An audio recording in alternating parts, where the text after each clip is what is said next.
Kryetari i Bashkisë së Vlorës i zgjedhur nga Këshilli Bashkiak Elisa Lili vijon me intensitet punën në terren, duke angazhuar kështu të gjitha strukturat bashkiake, si dhe ndërmarrjet e tij. Ndërmarrja e pastrimit, gjelbërimit, por edhe shërbimeve kanë qenë në punë në orët e fundit, jo vetëm gjatë ditës, por edhe në orët e vona të mbrëmjes, në shërbime të ndryshme në të gjithë qytetin.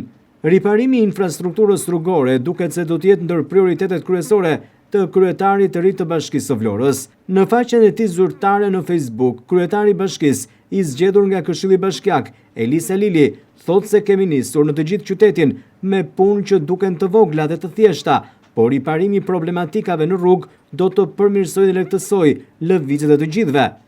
Po ashtu, një rëndësi tjetër i kushtohet pastrimit dhe larjes së rrugëve çdo ditë nga ndërmarrja e pastrimit. Sipas kryebashkiakut Halili, ekipet e pastrimit janë çdo natë në terren, të shpërndarë në të gjithë territorin për mirëmbajtjen e qytetit, edhe në orët kur nuk i shohim.